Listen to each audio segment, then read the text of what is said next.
क्या आपके पेट में अक्सर दर्द रहता है या कभी-कभी आपको लगता है कि तुरंत भागकर टॉयलेट जाना पड़ेगा या कभी टॉयलेट जाकर भी आप वापस आते हैं तो लगता है पूरी तरह पेट साफ नहीं हुआ, अभी दोबारा जाना पड़ेगा, फिर तीसरी बार भी जाना पड़ेगा, दिन में 5-6 बार जाना पड़ेगा। आपको बार-बार लूज़ मोशंस हो जाते हैं क्या या क्या कई बार उसमें से खून भी आता है या कई बार बहुत तेज़ पेट में दर्द होता है कुछ खाना खाने के बाद? अगर ये चीज़ें आपको रेगुलरली हो रही हैं और बार-बार हो रही हैं और कई सालों से हो रही हैं, तो आपको एक बीमारी हो सकती है जिसका नाम है inflammatory bowel disease.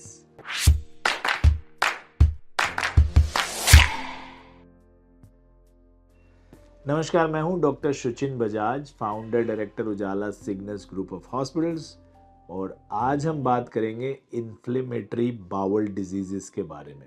Inflammatory bowel diseases एक तरह की इन्फ्लेमेशन, एक तरह की स्वेलिंग, सूजन हैं आपके गैस्ट्रो इंटेस्टाइनल ट्रैक्ट में, यानी कि आपके पेट और आंतों में, जो कि लंबे समय तक अगर रहें तो बहुत खतरनाक कॉन्सिक्वेंसेस कर सकती हैं। ये मोस्टली दो प्रकार की हैं जो सीवियर टाइप्स हैं दो। एक है अल्सरेटिव कोलाइटिस और एक है क्रोन्स डिजीज़। क्रोन्स डिजीज़ आपके आंतों, पेट, मुंह से लेकर के और एनस तक कहीं भी हो सकती है, यानी आपके ईसोफेगस में भी हो सकती है, स्टमक में भी हो सकती है, स्मॉल इंटेस्टाइन्स में मोस्टली कॉमनली हो सकती है या लार्ज इंटेस्टाइन में भी हो सकती है। और दूसरी तरफ है अल्सरेटिव कोलाइटिस जो सिर्फ आपके कोलन में यानी कि लार्ज इंटेस्टाइन में ही होती है। ये दोनों सीवियर टाइप्स हैं इन्फ्लेमेटरी बाउल डिजीज़ के और इनके बारे में आज हम आपको विस्तार में बताएंगे कि कैसे कैसे इसको पहचानना है और इसके क्या इलाज पॉसिबल है। तो अल्सरेटिव कोलाइटिस सीवियरिटी पर बेस्ड है ये क्लासिफिकेशन। सबसे कम सीवियर है वो है अल्सरेटिव प्रोक्टाइटिस, यानी जो सिर्फ आपके रेक्टम यानी गुदा क्षेत्र में ही स्वेलिंग, सूजन, इन्फ्लेमेशन करती है। उसके बाद है अल्सरेटिव प्रोक्टोसिग्मोइडाइटिस, जिसमें आपका लास्ट पार्ट ऑफ कोलन यानी सिग्मोइड कोलन जो बिल्कुल आपके रेक्टम के ऊपर होता है, वो साथ में इन्वॉल्व हो जाता है आपके रेक्टम और एनस के। उसके बाद है लेफ्ट साइडेड कोलाइटिस, यानी कि आपका जो बाएं तरफ का कोलन है जिसको हम कॉमनली डिसेंडिंग कोलन भी बोलते हैं, वो इन्वॉल्व्ड है सिग्मोइड कोलन और रेक्टम के साथ।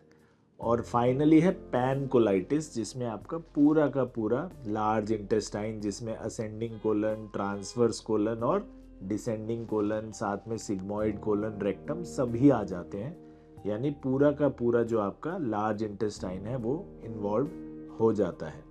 तो इसके कॉमनली क्या क्या सिम्टम्स हैं? सबसे कॉमन, जैसा मैंने पहले बताया, डायरिया यानी बार बार मोशन आना, पतली लैट्रिन आना, दिन में 4-5 बार जाना, साथ में क्रैम्प्स होना, पेट में दर्द होना, अकड़न होना, ऐसा लगना कि कोई ना कोई आपके पेट को जकड़ रहा है। इसके अलावा कई कई बार टेनिस्मस होता है, जैसा हमने डिस्कस किया कि आप लैट्रिन जाते हैं, करके वापस आते हैं, लेकिन ऐसा लगता है पूरी तरह हुई नहीं, आपको दोबारा जाना पड़ेगा। और दिन में कई कई बार ऐसा होता है कि आप पूरी तरह वहाँ बैठे रहेंगे पॉट पर, आपको लगेगा अभी तो कर लिया, लेकिन जब भी उठेंगे आपको लगेगा नहीं, अभी पूरी तरह नहीं लैट्रिन मेरी हुई है।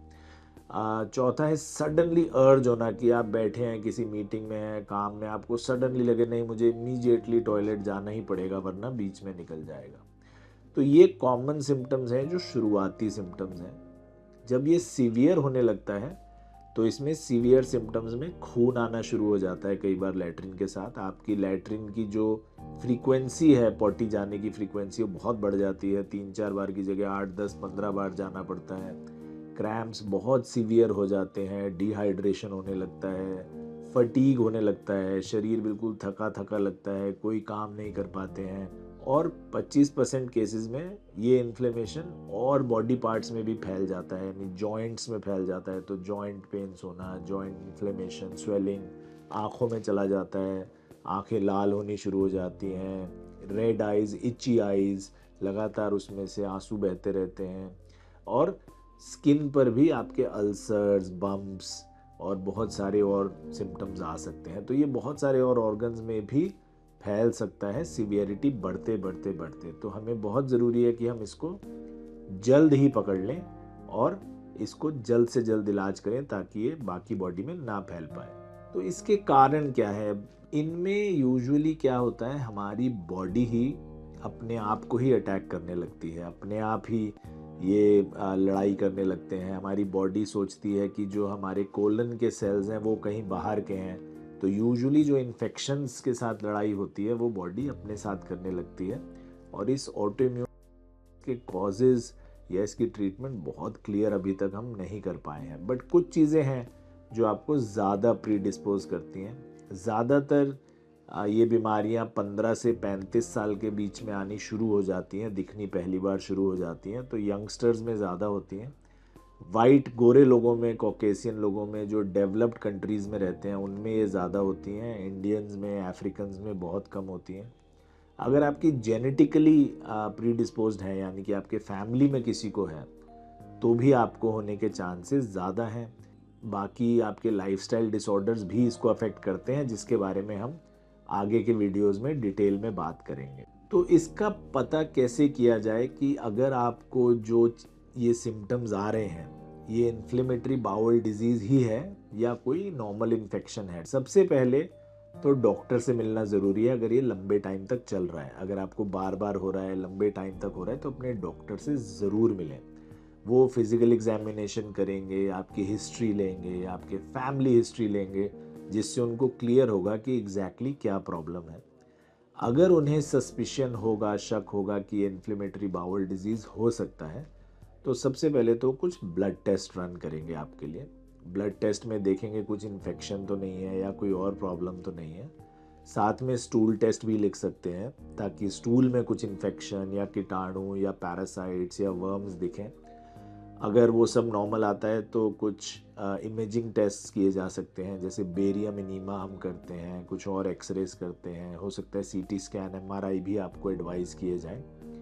और finally endoscopies, flexible sigmoidoscopy, flexible colonoscopy, ये हम बिल्कुल आपके इंटेस्टाइन में दूरबीन डालकर देख सकते हैं कि अंदर कोई इन्फेक्शन है, इन्फ्लेमेशन है, स्वेलिंग है, अल्सर्स हैं, या कुछ ऐसी शक की चीज़ है जो हमें लग रहा है अल्सरेटिव कोलाइटिस है। हम उसकी बायोप्सी भी लेकर निकाल सकते हैं और उसको कंफर्म कर सकते हैं बायोप्सी पे कि एक्चुअल में आपको इन्फ्लेमेटरी बाउल डिजीज़ है या नहीं। अगर आप टाइम पर टेस्ट नहीं कराते हैं, डायग्नोसिस नहीं कराते हैं, अगर टाइम से इस बीमारी को हम कंट्रोल करना शुरू नहीं करते हैं, तो इसके बहुत सारे कॉम्प्लिकेशंस हो सकते हैं। मोस्ट कॉमन है सीवियर डिहाइड्रेशन, एक्सेसिव ब्लीडिंग, जिसकी वजह से आपको अनीमिया यानी खून की कमी हो सकती है। आपके बड़े आंत में यानी कोलन में अल्सर्स हो सकते हैं। कई बार कोलन फट भी जाता है, रप्चर हो जाते हैं, इतने बड़े बड़े अल्सर्स होते हैं।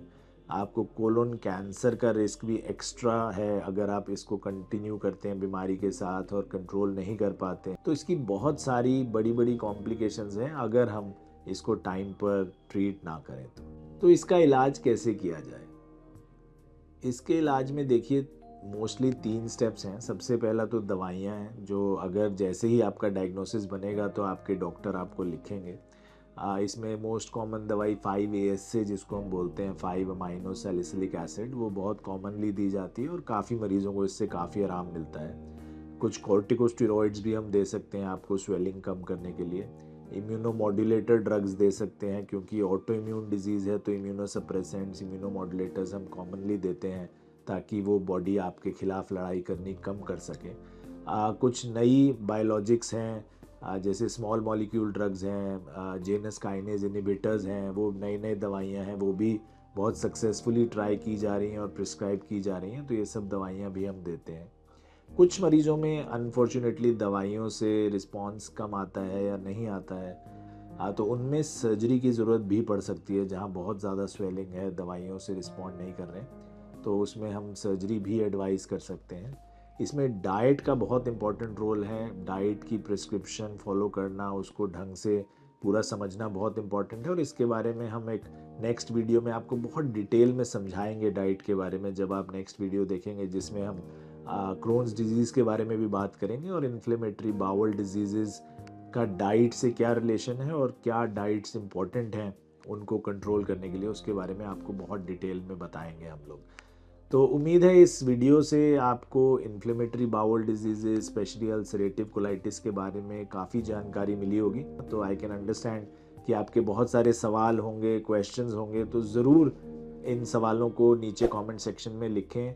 चैनल को सब्सक्राइब करें, डेफिनेटली फॉलो करें, ताकि हम लोग और डिटेल में इस बारे में बात कर सकें और हम लोग आपके सारे सवालों के जवाब जल्द से जल्द वापस आकर देंगे।